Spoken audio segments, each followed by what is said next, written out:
probably ask for it. Or maybe it's Either way, it doesn't work.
Well, good evening. Welcome to the 2020 Constitution Day lecture at Holy Cross College. My name is Angel Cortez. I teach history here. And it's my distinct privilege this evening to introduce our guest speaker, Professor Richard Garnett.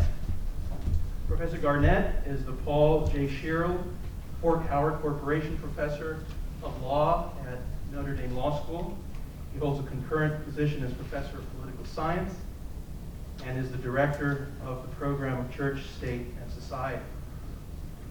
Professor Garnett has clerked for Chief Justices William Rehnquist and Richard Arnold. Professor Garnett teaches courses in constitutional law, freedom of religion, constitutional criminal procedure, modern constitutional theory, among other subjects. His works in progress include Two There Are, Understanding the Separation of Church and State, which is under contract with Cambridge Press, and The First Amendment, a Reader, which is co-authored and under contract with West Publishers. He's the author of numerous articles, book chapters, and reviews, but rather than enumerating those for you, I would like to introduce Professor Garnett now to present his talk tonight, Religious Freedom in the Constitution Today. Help me in giving Professor Garnett a warm Holy Cross welcome.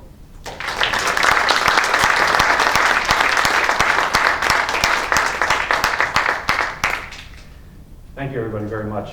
It's really a pleasure and a privilege to be with you. I know this is a very important week for Holy Cross. Not only is it Constitution Day, but even more importantly, I know the Holy Cross community celebrates the Feast of the Exaltation of the Holy Cross this week. So that makes this gathering, I suppose, even more special. When I was leaving the house today, my wife, Professor Nicole Garnett, wanted me to be sure and remind those of you who turned up that she was invited to speak at Holy Cross 2 years before I was. She had the honor of being the commencement speaker a few years ago.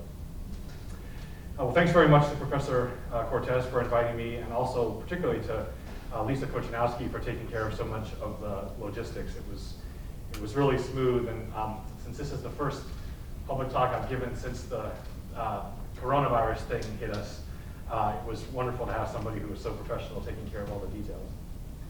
Well, my talk today is about some things that we're told never to talk about at Thanksgiving gatherings with relatives or in bars, namely religion and politics. Sometimes I have to admit, I wonder if I made a big career mistake. I picked the wrong research area because I don't get any paid consulting work, but I do get a lot of hate mail. Given the present day polarization that we're all familiar with, my timing dealing with a topic like this might seem particularly bad. I know we've all seen these maps of red states and blue states and counties and neighborhoods. We might have experienced some of these divisions in painful ways, maybe in arguments about which cable news channel should be on at the gym, back when we used to go to the gym, or perhaps in decisions about who's going to friend us and follow us on social media. A couple years ago, I actually read a newspaper article where somebody proposed that they should have separate airline flights for Democrats and Republicans to avoid en route riots. It seems that while our currency says, "In God we trust," increasingly, to borrow from a friend's book title, it seems that we're divided by many things, including by God. That seems like kind of a gloomy note, and I'm sorry to start that way, but I think it makes some sense. I think it's actually necessary. If we want to learn from each other, we need to recognize at the outset that a topic like the one I'm addressing today, religious freedom in the Constitution, the place of religion in the public square, the relationship between faith and politics, these can be controversial questions. They raise difficult problems, and there's always the risk of causing misunderstanding or offense. But if we recognize that at the front end, then I think we can commit ourselves, not just today, but going forward. We can commit ourselves to doing our best to engaging with our fellow citizens on these tough questions, and to do so with humility and charity. So here's what I want to do today before we have Q&A, which is always my favorite part. First, just a few big picture thoughts about religious freedom to let you know where I'm coming from. Second, a little bit of history. Third, I want to give you an overview, kind of a 30,000-foot level view, of the Supreme Court's treatment of law and religion questions in America today. And then finally, I'll have some thoughts about how I think these controversies and questions are best handled.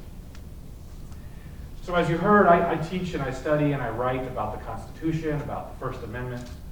I'm interested in the freedom of speech and the freedom of religion. And I'm interested in the relationship between what we call church and state. I do my best to distinguish when I'm teaching between what I wish the law were and what it is, but I also think it's important to not pretend that I'm neutral. Probably none of us is really neutral. I have some views on these matters, and I'm going to be candid with you about what they are. So for starters, religious freedom, I believe, is a fundamental human right. It doesn't matter because the Constitution protects it. A better way to think about it is that the Constitution protects religious freedom because it matters. Religious freedom is not a gift from the government. It is a limit on the government. Every person, precisely because he or she is a person, has the right to religious liberty. That is, the right to embrace or to reject religious faith and traditions and practices. It's important to recognize that the freedom of religion is enjoyed by and should matter to religious believers and non-believers alike. Religious freedom, when it's protected through law, it helps individuals and communities to flourish. And I believe this is true, again, whether people are themselves personally religious or not. Religious freedom protects the private conscience of all of us, but properly understood, it also promotes the public good. So I guess a point I'm trying to make right at the outset is that religious or not, devout or not, pious or not, we all have a stake in the religious liberty project. We all have a stake in the success of what Thomas Jefferson called our First Amendment's fair and novel experiment. Now, it's true that religious freedom is often inconvenient, especially for government. Sometimes religious freedom comes at a cost. Sometimes religious freedom benefits people we think are weird. Sometimes religious freedom is abused. But of course, the same is true of all constitutional rights, like the right to be free from unreasonable searches, or the right to remain silent, or the right to protest and dissent. These freedoms can be inconvenient, and they can also be abused.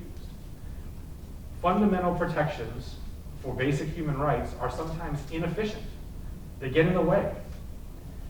This fact that human rights can be inconvenient once caused the New York Times columnist Thomas Friedman to remark in a column, "Wouldn't it be great if we could be China for a day?"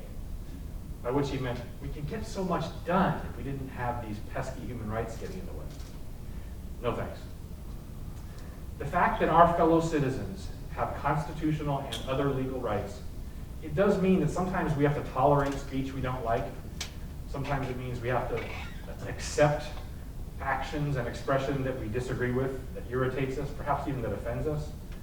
Religious freedom and free speech both mean necessarily that there will sometimes be dissent and dissenters. After all, if everybody agreed, we wouldn't need these freedoms. But a basic premise of our Constitution, and we are marking Constitution Day tonight, is that all things considered, the inconvenience of human rights is worth it.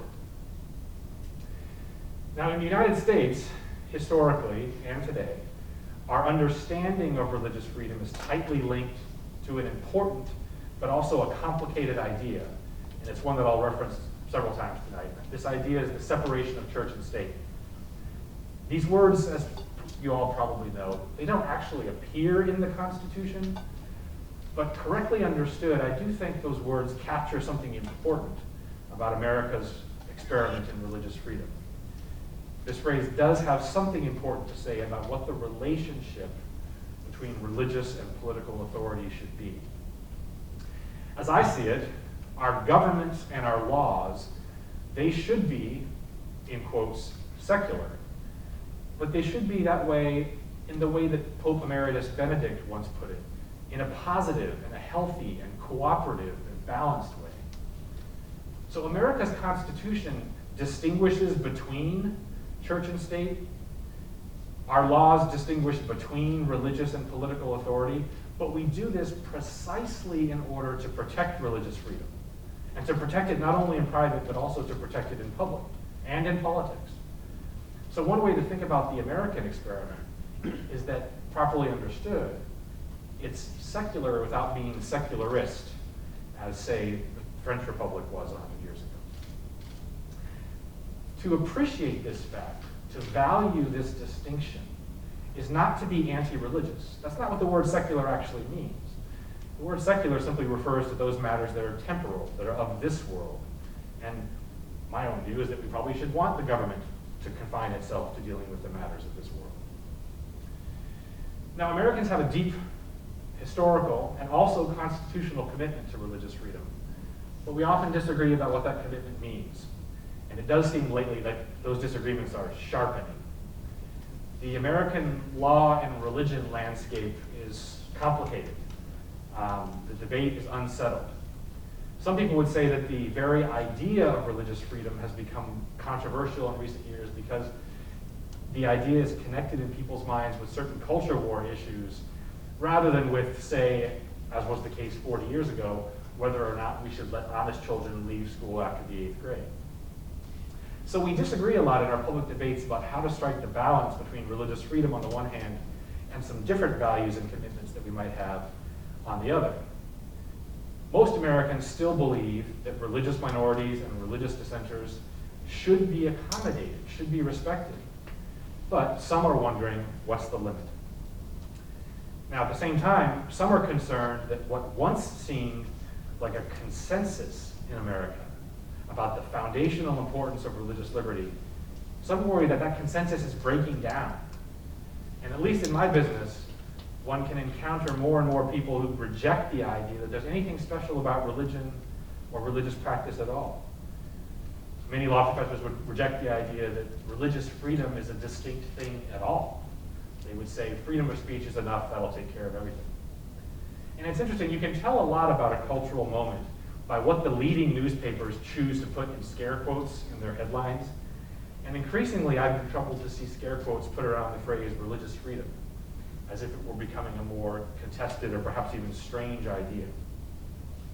So some are worried that we're backsliding a bit on this fundamental commitment, this experiment, in Jefferson's words, and that we're becoming perhaps less willing to tolerate religious diversity and religious pluralism.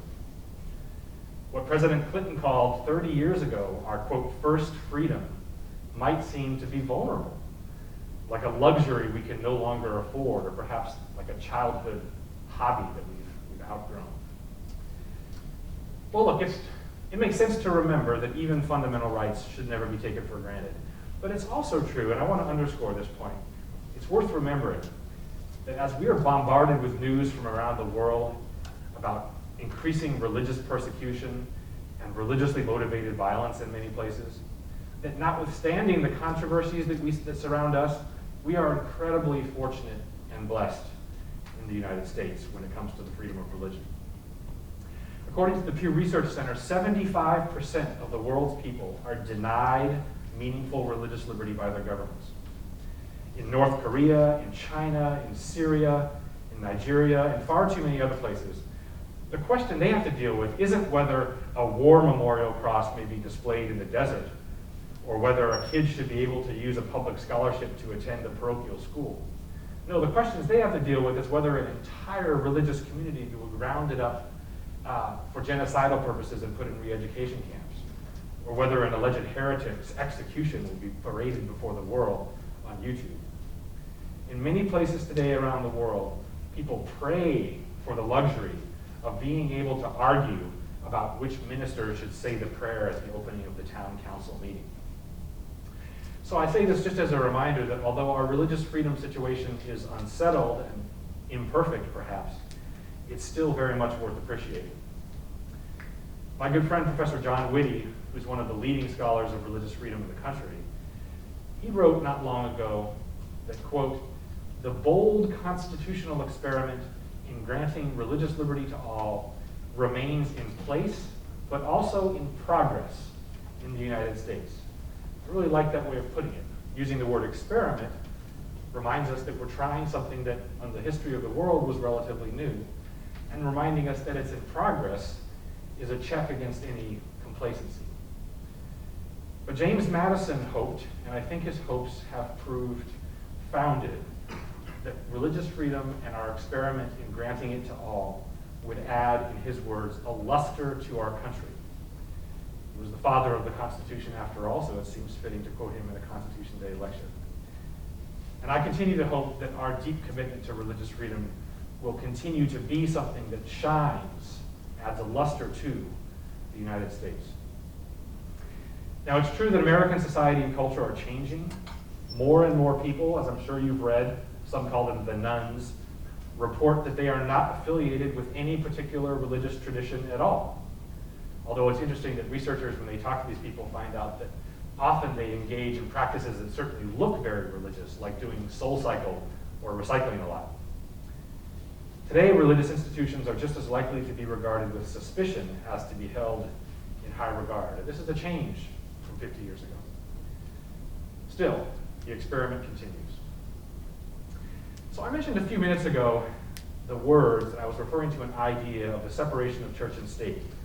And this is a phrase that I've wrestled a lot in my academic work because I think it's misunderstood and misused sometimes. I think we can better understand that word if we compare it with another one that just happens to rhyme, and that is integration.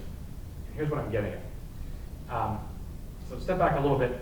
I train lawyers across the street, and one of the things we do when we're training lawyers, besides ask obnoxious questions and teach people to be argumentative and obnoxious at family reunions, is that at Notre Dame anyway, we encourage students to bring their values with them to law school and then to carry them back out in good shape, perhaps better understood, to their lives in the law. That is, we resist the standard line at a lot of law schools, which tells young lawyers, put your values and your commitments and your beliefs and your loves and your ideals to the side and just become a technocrat. That's what being a lawyer is all about. Our view is that if you tell people that, you can't expect them to do justice once they're actually lawyers. So in other words, we challenge our students to integrate, to pull together what they're studying with what they believe, what they do with what they care about. And we encourage them to resist any urge of checking their commitments at the door when they show up for law school. One line I tell students sometimes, just the other day, in fact, I said, when you become a lawyer, make sure that it's still you who becomes a lawyer. Well, okay, so what does this have to do with church-state separation? As I see it, the fact that religious and political authorities are distinct, they're different, that's perfectly compatible with another fact, namely that all of us are entirely free to participate in public life and to make our way in the marketplace of ideas and to cooperate and argue with our fellow citizens. We are free to do this as integrated persons. That's what religious freedom is all about. We're allowed to bring our commitments and our values and our religious faith with us into the public square, and doing so is not inconsistent with the separation of church and state.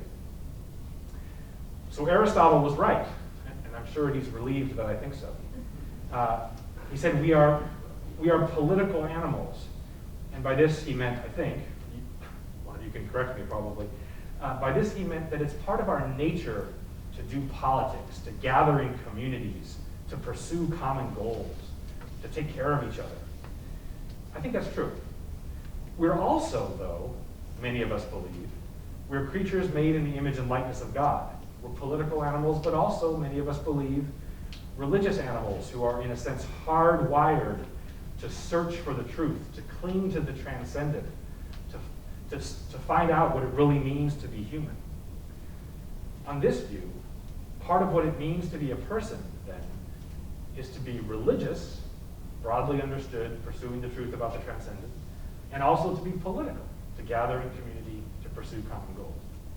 Now, this view might be wrong. A lot of people reject it.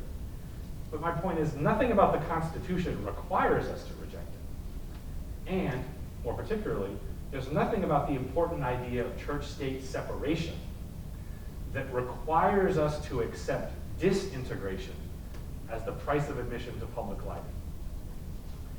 So again, just to underscore the point, it's important to distinguish between religious and political authority. We don't want Bishop Rhodes to set the speed limit or the tax rate. At the same time, we wouldn't want, I assume, the Queen of England to be picking our bishops. Or for that matter, we wouldn't want Premier Xi Jinping to be telling Catholic churches what their liturgy would look like. That's what the separation of church and state is about, the autonomy of these two spheres to govern themselves. Remember that those who drafted and ratified our Constitution, they knew what a coercive establishment of religion looked like. They knew about places where kings picked bishops and bureaucrats were in charge of liturgy, and they knew they didn't want such an establishment. But they didn't think, despite what some people say, they didn't think that it was possible to build this high wall that would totally cut off religious faith from engagement in public life and shared political activity in pursuit of the common good. They recognized the distinction between religious and political authority, but they respected the proper place of both.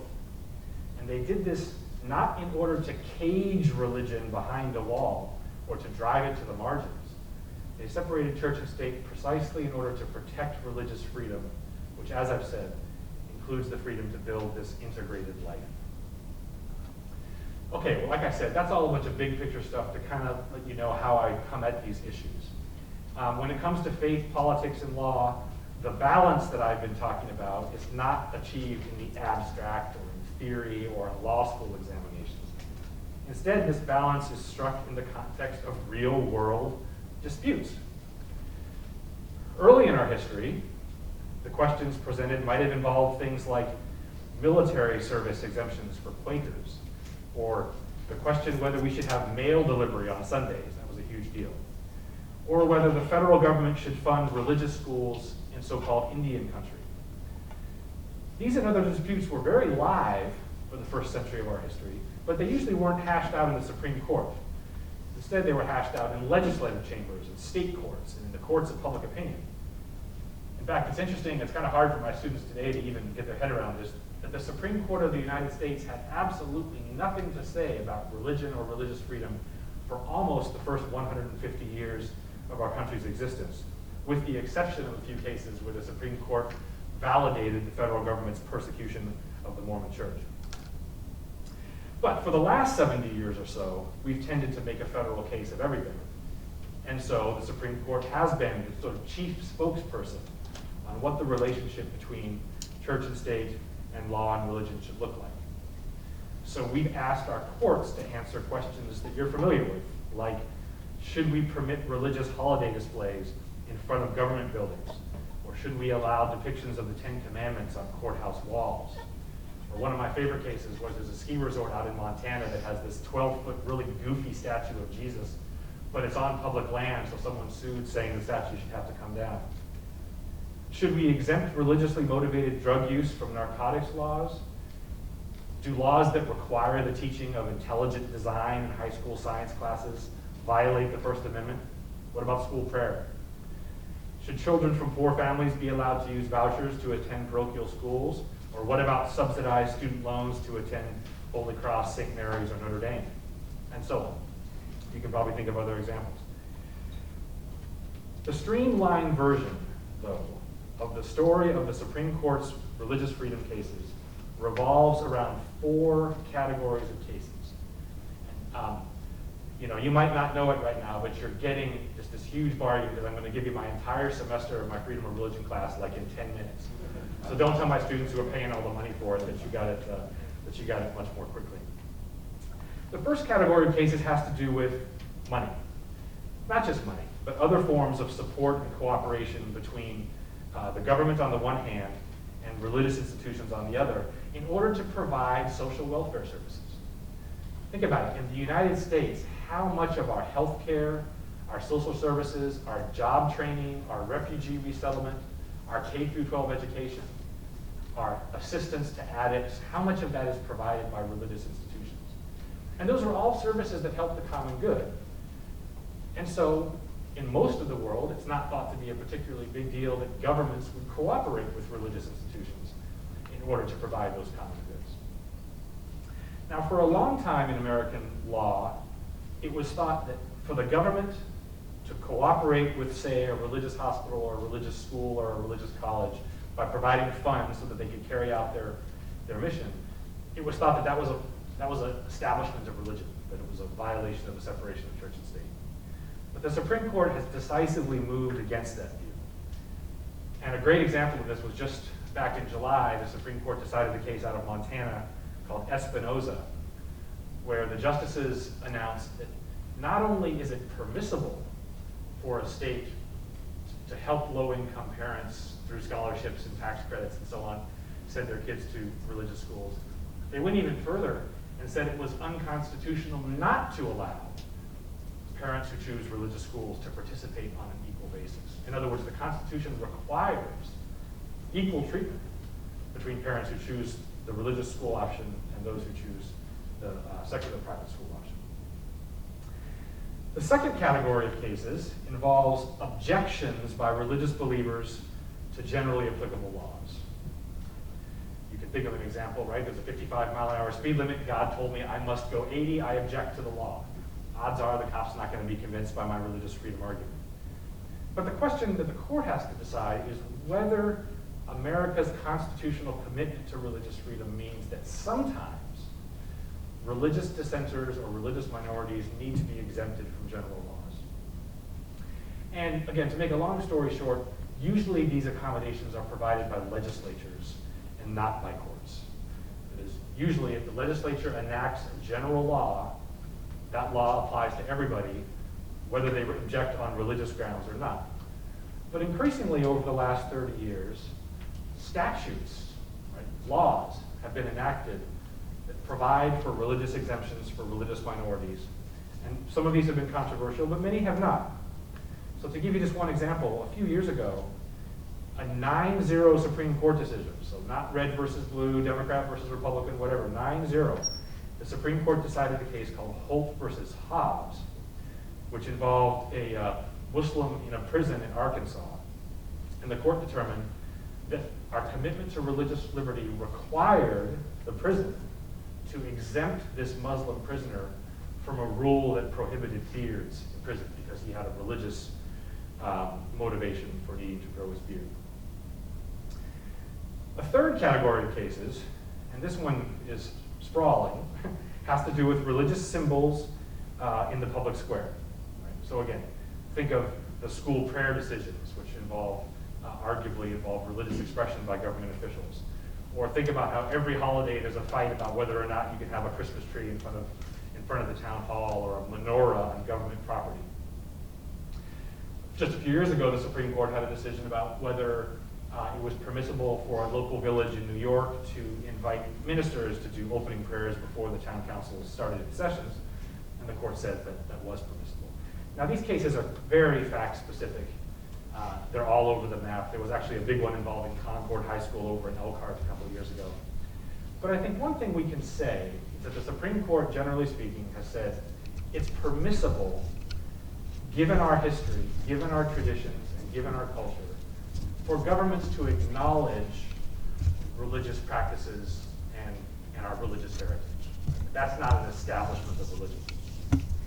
So a recent example of this development, just last year, there was a case involving a World War I memorial cross in Maryland. When it was originally put up after the First World War, it had been sitting out in the middle of the country, but now it sits in the middle of a busy intersection. And an organization called the American Humanist Association filed a lawsuit. And they said, look, this thing's a cross. Cross is for Christianity. It's an establishment of religion. It's got to come down. One of the litigants said it might work if you just chopped the arms off the cross, because then you would just have this stick. But that wouldn't be an establishment of religion. The court didn't have much interest in the chopping off the arms theory.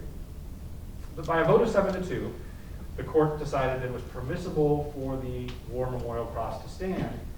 And the majority opinion of the justices, again, underscored this idea that because of America's history and traditions, it is permissible for governments to acknowledge that past and to sometimes use religious symbols.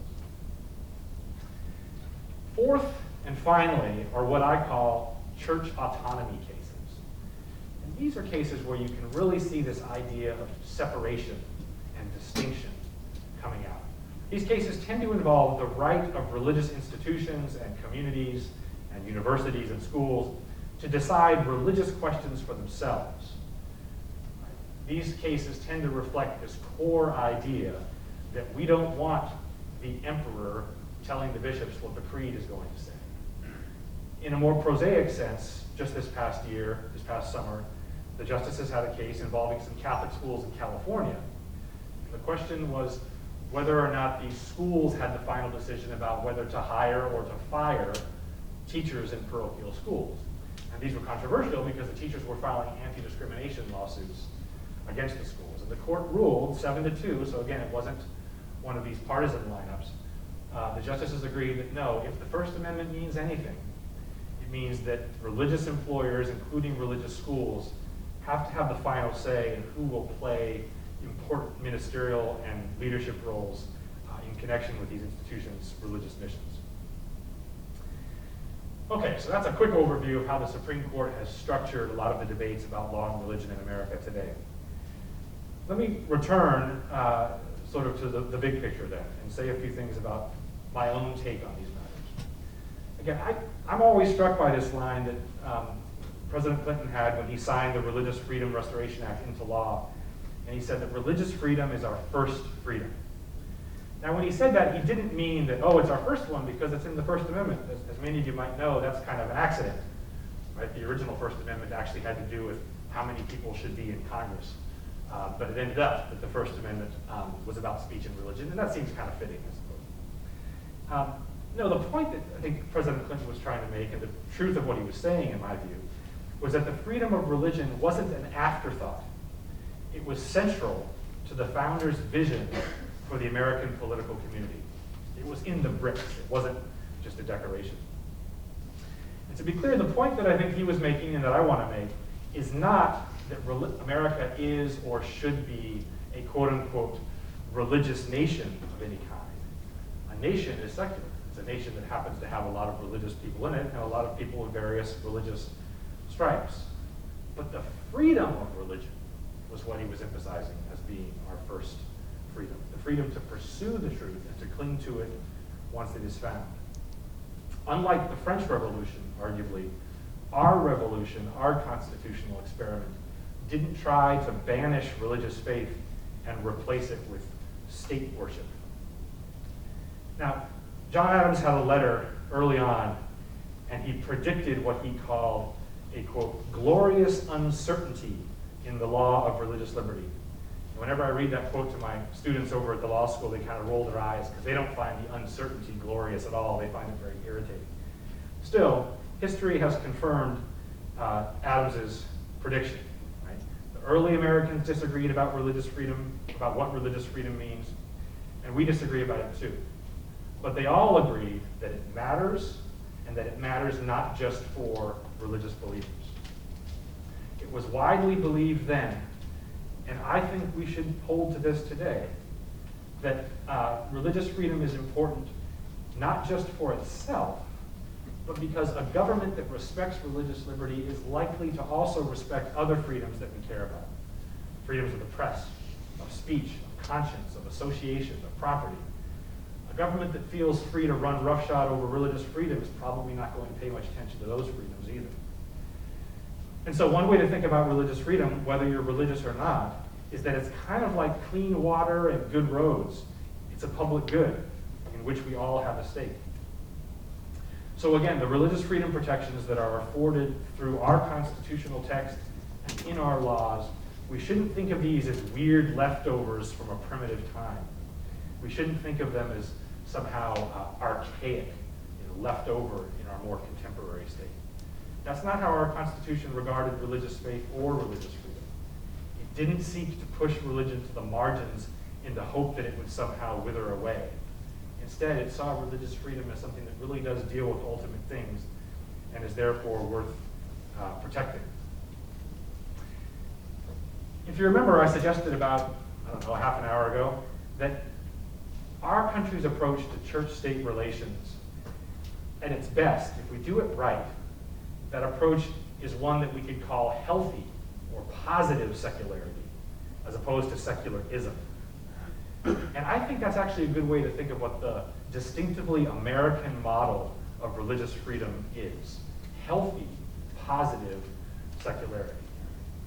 Now this model might be under stress in some contexts, but I still think it describes basically what our court has been doing and basically where our public consensus is. So how would we describe this model then if we wanted to kind of briefly summarize what healthy secularity means?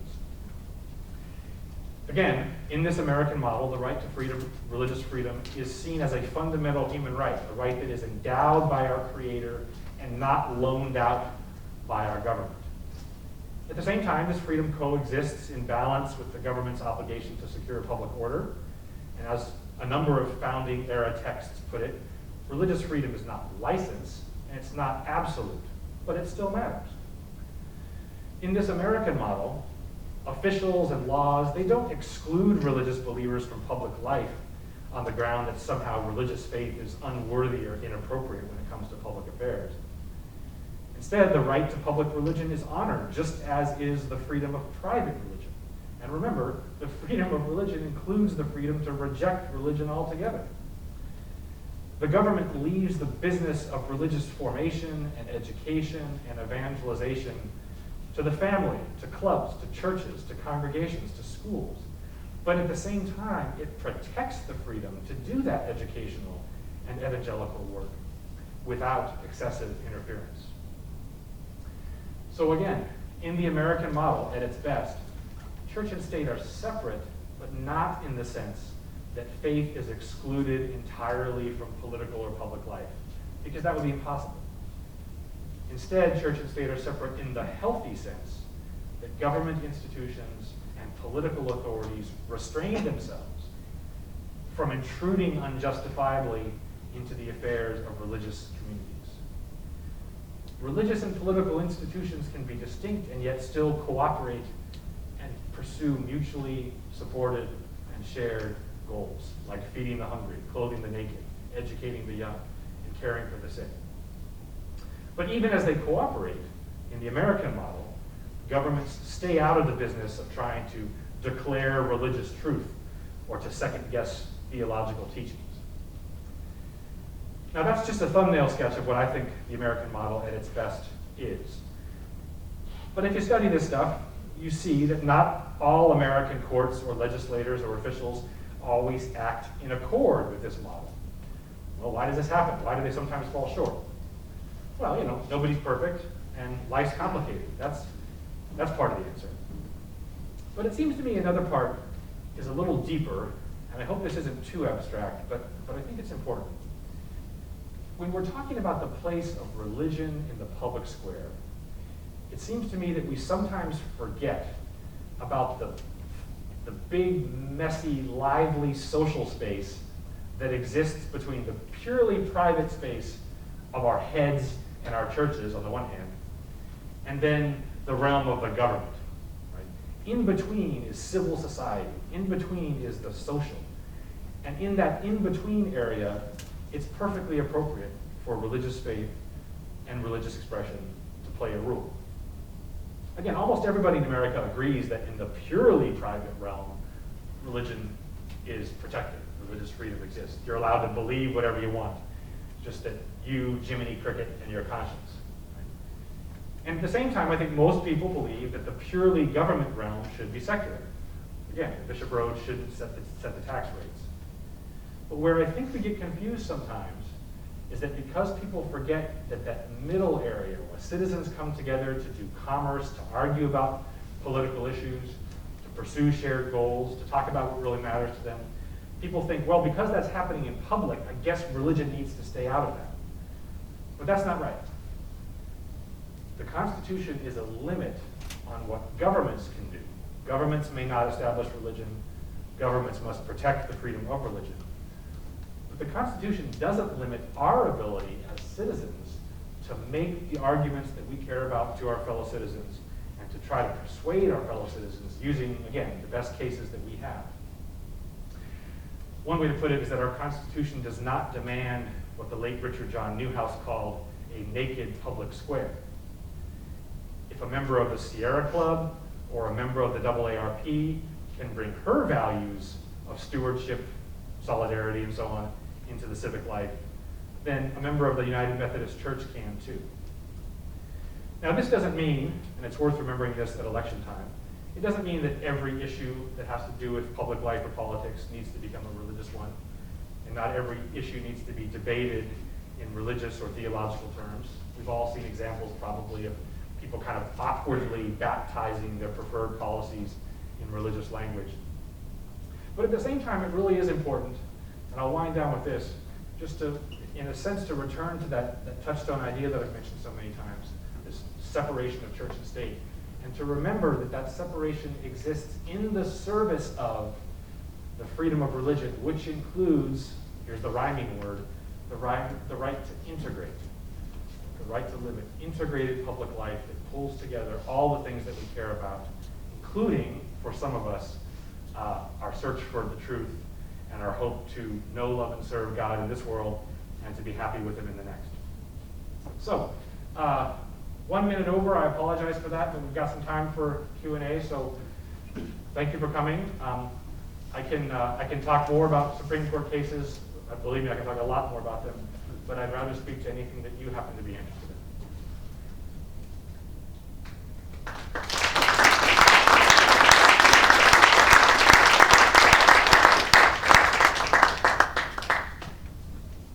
Yes, sir. Thank you for a really engaging talk. One question I had as you were speaking, what principle do courts generally apply to draw a line on what religious individuals are exempt from in terms of generally applicable laws in the public sphere? So this is great. The first step is to see that, at least as a matter of federal constitutional law, so long as a law is generally neutral, right? Everybody's got to go no more than 75 miles an hour. Everybody's got to pay the same income tax rate if they make X number.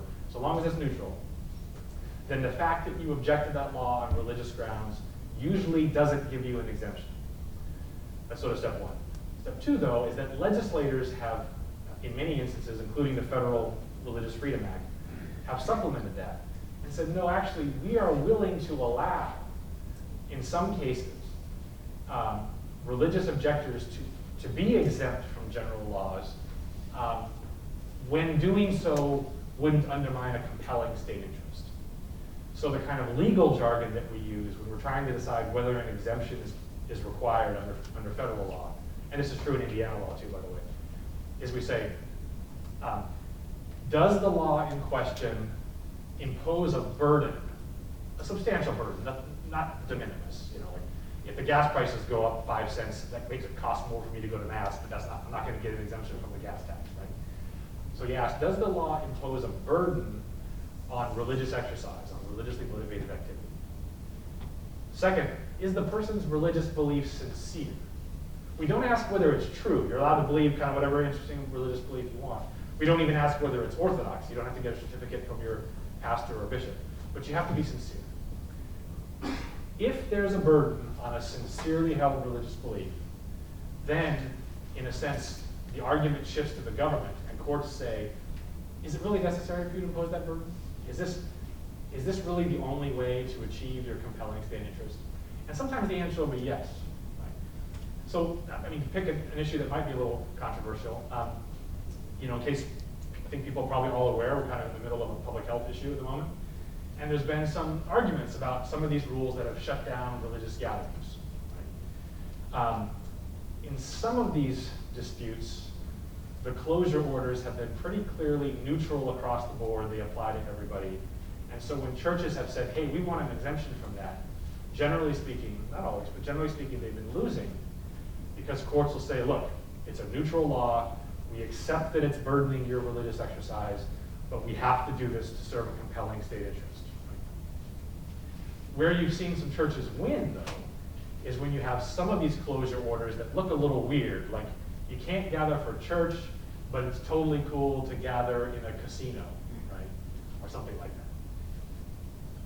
When courts see that kind of unequal treatment, that some people are being exempted but religious practices are not, if courts are doing their job right, that leads courts to say, maybe the closure order isn't necessary to serve a compelling state interest after all.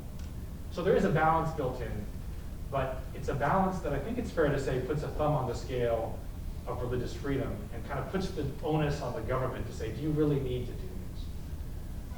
That's responsible. That's great, thank you very much.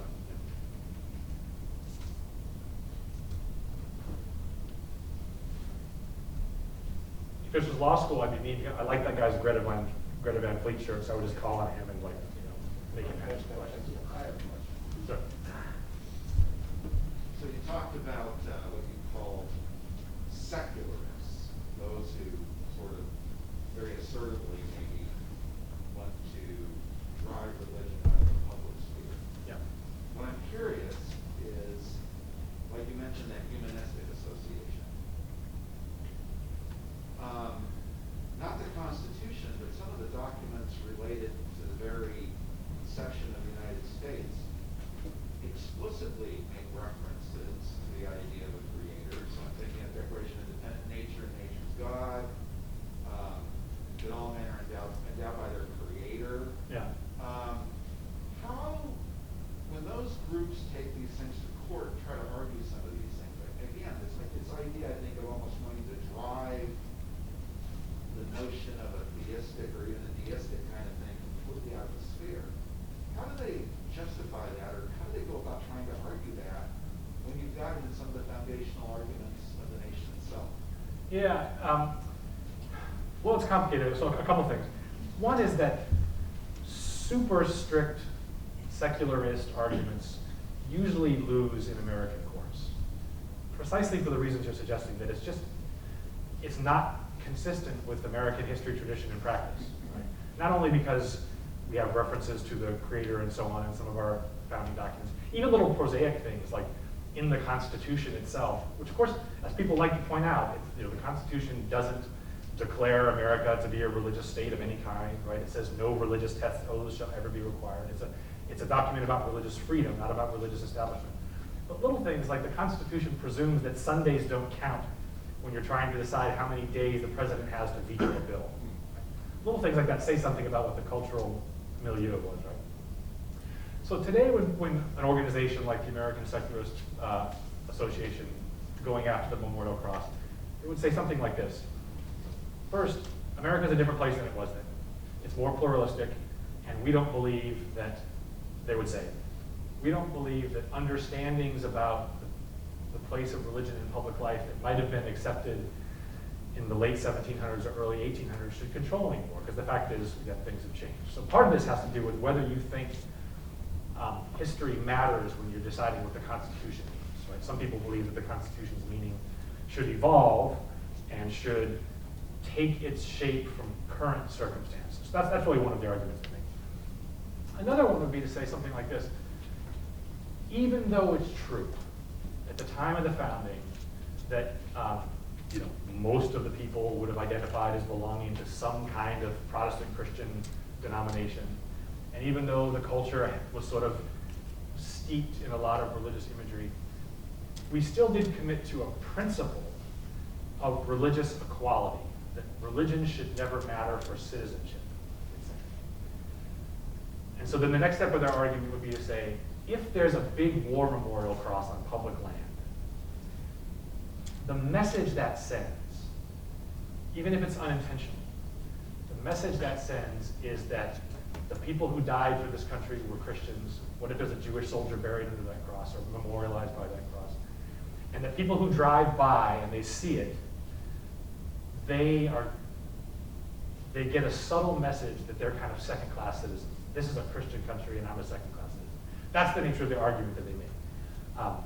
Now, increasingly, the Supreme Court has rejected that. The Supreme Court has said, look, just because you live in a country that's 250 years old, more or less, and has towns called Los Angeles and Sacramento and San Bernardino and Corpus Christi in it, that doesn't mean that every time you wake up in Corpus Christi, you're sort of besieged with the awareness that you're living in a country that's established, Catholic sacramental theology. But the courts struggle with trying to find a line of which symbols are appropriate and which ones aren't. Increasingly, they basically have hit on this is a principle, but maybe it's pragmatic. It's that old things don't have to come down, but we shouldn't put up new things, right? That a memorial that went up today in 2020, if it were a 45-foot tall Latin cross, that might be kind of strange in contemporary Maryland. And probably politically it wouldn't happen. But the Supreme Court's very eager to get out of the business of becoming kind of wrecking ball interior decorators and deciding which symbols get to stay up and which ones don't. And my own view is that's the right stance to take. There's lots of things courts are good at. I mean, I made my living kind of thinking about courts, so I'm all for them.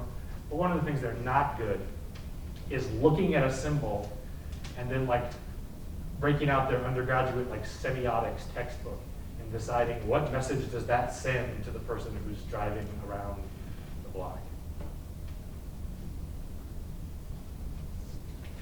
Yes, sir. Yes, I have a question about what you think is the greatest danger, constitutional or maybe just more broadly democratic, to religious freedom in the contemporary scene. I mean, I can think of several kind of off the bat, but I was wondering what you regard as some serious reasons why, either in our jurisprudence or in our public opinion, we might really devalue religious freedom and kind of cease to see it in the light that you've said that we should see it as something valuable and worth protecting in a first freedom. Yeah. Let me pick three. One is, although this is nothing new, but because of the information revolution, we can't escape this fact, is that I think in recent decades, we've been confronted squarely with religious actors behaving really badly. And that has damaged the brand, if you will, right? Certainly for institutional religion. And this isn't true just for those of us who are Roman Catholics, by the way, but it's a problem. So that's part of the story. A second part of the story is related, and I think it's that as people, and we can see this demographically, right? As fewer and fewer people self-identify as belonging to a religious tradition, they start to see religious freedom as kind of a luxury good that only matters to other people, rather than as something we all have a stake in. So I teach criminal procedure. This can be a problem in criminal procedure too, is because a lot of us who like to think of ourselves as good law-abiding people, it's kind of tempting to think that the rights that the Constitution provides to criminal defendants who are accused of crimes don't really matter to us. And so it's easy to kind of think, well, that's just a technicality, why should that matter? I think we see some of that in the religious freedom context. That again, it's seen as a luxury good, a holdover, something that just a few people use, and maybe they use them in ways that politically we don't like, right? Maybe they're using them to, in the abortion debate, perhaps, or some other hot button issue, right? So that's the second one. And then the third, and this is a weird, it's weird to call this a threat, because when I first say it, you're going to think, well, that doesn't sound bad, that's a good thing. But hear me out, is that I think that egalitarianism or sameness is starting to matter more to a lot of people than liberty. That if you protect liberty in law, you're agreeing that some people are going to do things differently than you do them. And perhaps some people are even going to do weird things. And the idea of religion as being kind of a distinctively valuable human pursuit is one that I think a lot of people, not a lot, but an increasing number of people just don't accept. They think, well, that's your hobby, I've got my hobbies, you know. You like the Blessed Mother, I like the Blue Devils, you know, whatever. It all gets reduced to sameness. We all have our hobbies and interests, and nobody's hobbies and interests are any more important than anybody else's. Now again, equality is a good thing, right? You want the law to treat equal justice under law, that's kind of the thing, right? But it's an inescapable fact of our constitutional tradition, in my view, that religious freedom was regarded as a distinctively important right. That it really mattered. If you wanted to have a free government, you had to have a government that committed itself to protecting religious freedom. And again, I think that as that gets lost, that makes religious freedom vulnerable. Dave, you have something? Yes, when you talked about integration of our public lives, that reminded me that some Catholic scholars are writing about integralism. Yeah, right.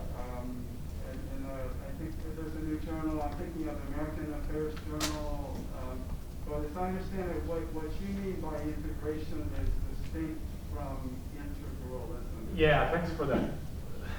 Thanks for checking me on that. You know, look, some of the Catholic integralists on Twitter are on the Twitter machine are good friends of mine, but I am talking about something very different. So when I use the phrase integration, I'm not talking about the intertwining of religious and political authority. I'm not even talking about the intertwining of the kind of ends of government with the ends of the church. I'm talking about in our lives as human persons, we have the right to integrate our various pursuits and values. You know, I have the right to be not just a father over here, and a husband over here, and a law prof over here, and a Christian over here. I'm allowed to be all four of them at once if I want to live that integrated life. But that is different from the integralists, which is it's a very interesting and old sort of political theology, which rejects the idea that I've defended here, which is that it is appropriate for governments to be healthily secular and to leave the religious sphere to religious authorities and religious believers. To support that sphere, to respect it, to not trample on it, but not to bring the two together. And I think what you're seeing, like in American Affairs Journal and from some other writers, is a sense that that basic small L liberal separation isn't working. And I think they would say it never did. I think they would say that modern liberal democracy claims to be secular, but actually it has a religion all of its own. And maybe we should just admit that. But my view is more the view of, I think, of the Second Vatican Council, of John Courtney Murray, of Jacques Maritain, of Pope John Paul II, that is fully respectful of the appropriate sphere of secular political authority, not putting it above religious freedom and not putting it above the freedom of the church, but recognizing a complementary distinctiveness. So thanks for saving me from that. Yeah.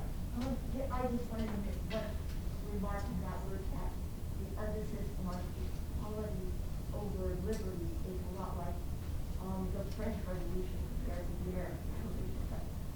I just wanted to ask.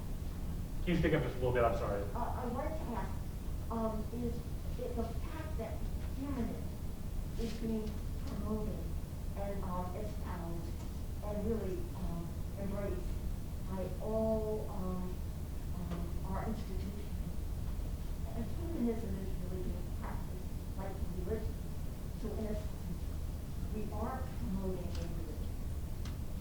And that would be humanism.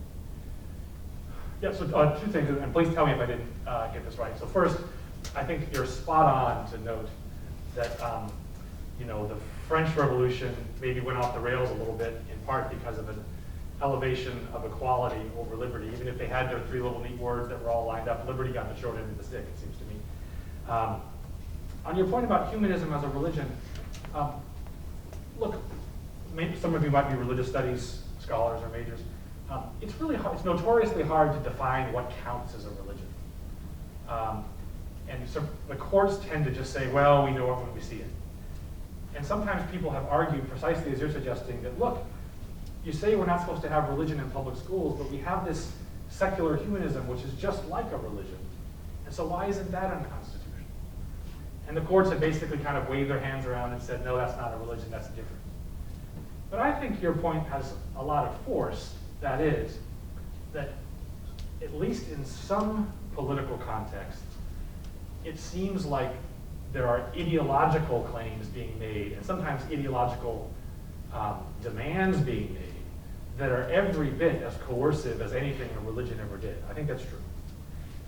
I still think it's important for legal purposes, though, to try to distinguish between ideologies which can be oppressive, right? Soviet-style communism is an oppressive ideology. And religion as the Constitution uses that term. If religion means everything, eventually it'll get watered down and mean nothing.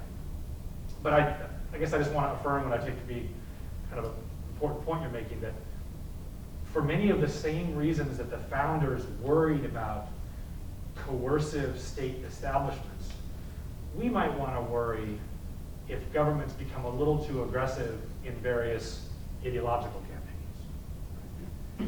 I don't know, Angel, it's 8 o'clock. How much time do I have? We have another question in the audience. Can I ask one more? Please.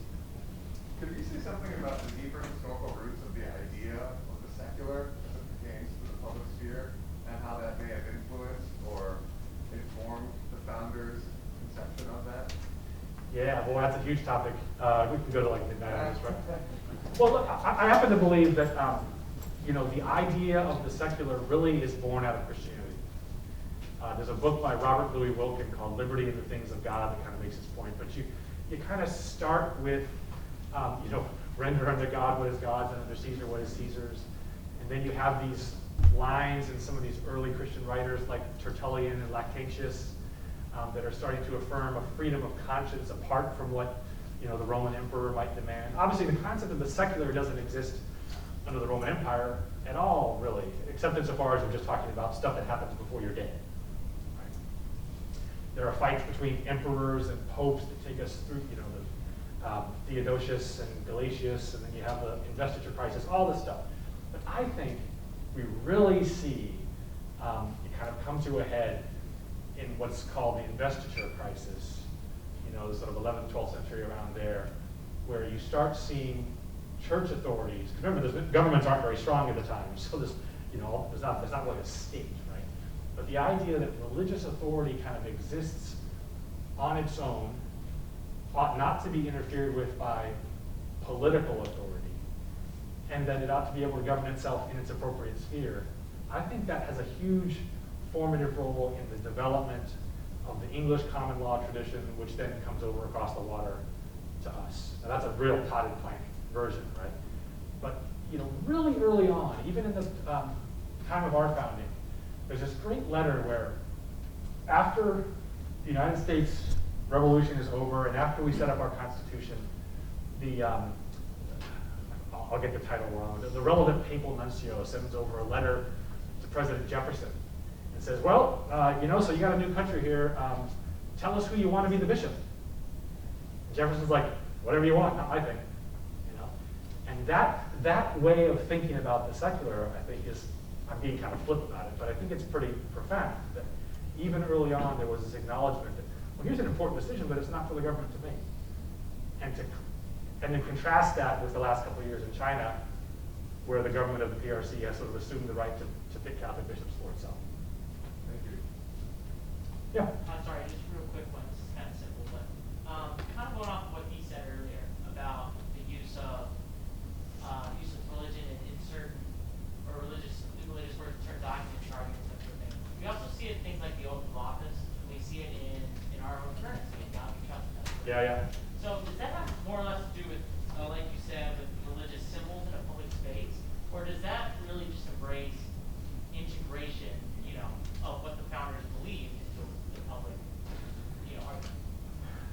So it's tricky. I think sometimes what's going on with these things like in God we trust in the money, or under God in the pledge, or the fact that Christmas is a holiday, sometimes these are just kind of, they're cultural facts about our community that the court wisely doesn't want to upset. I feel a little differently, though, about under God and the pledge, and then I'll end on this. But, sometimes people, because under God was added in the 50s, it wasn't around forever. And it was added very self-consciously as a response to what was seen as Soviet-style statism. And so I see under God in the pledge as not making the pledge into a prayer, and not as saying that the United States is a Christian country, or that God loves us better than others, or anything like that. I think that the pledge is making a statement of political philosophy. And that is that in the US, when we ask people to pledge allegiance to a nation, we acknowledge that the nation is not supreme, that there's something above it. That's a profound political theory point, right? That whether or not you even believe in a God, if the nation only asks of you to give it your penultimate loyalty, that's likely to be a nation that's going to respect, again, not just your religious freedom rights, but other rights as well. So it's basically just acknowledging that there's the distinction between the two. Sure. Sure. Yeah. Thank you. Yeah. Well, thank you all for coming out. I appreciate it.